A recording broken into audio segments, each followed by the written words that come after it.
On March 25, 1949, the USSR began Operation Priboi. It was one of the largest of the Soviet Union's mass deportations of Estonians, Latvians, and Lithuanians. Over 5 days, nearly 100,000 people were loaded onto trains and sent to Siberia. The vast majority were women and children. After carving up Europe in the Molotov-Ribbentrop Pact, Moscow forced the Baltic states to host Soviet bases on their territory. The Red Army moved in without firing a shot. With the world's attention focused on the fall of France, Stalin installed puppet governments and then annexed the Baltics outright.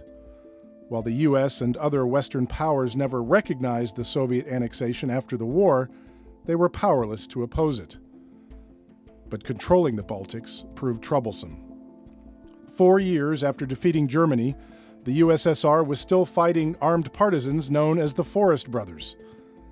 Collectivization, already achieved by force and famine elsewhere, was also proceeding more slowly than planned.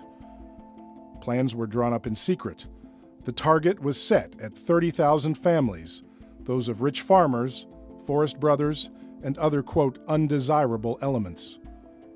Trucks waited at the borders of the Baltic countries until the orders came. Thousands of Soviet secret police and Interior Ministry troops moved in, and thousands more militia and communists from within the Baltics were enlisted to help. The operation effectively put an end to the anti-Soviet insurgency. Over 20,000 Estonians, 30,000 Lithuanians, and 40,000 Latvians were deported.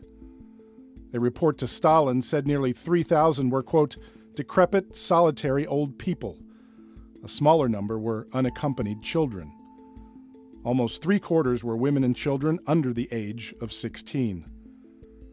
One Estonian communist official, Arnold Meri, was being prosecuted for his role in the deportations when he died in 2009.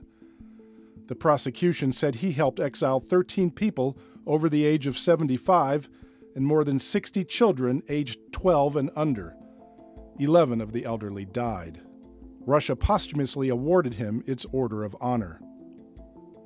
Scattered in special settlements across a wide swath of Siberia, half of the deportees ended up around Irkutsk and Omsk. The settlements have been described as, quote, gulags without barbed wire. The penalty for attempting to escape was 20 years of hard labor. Many did hard labor anyway.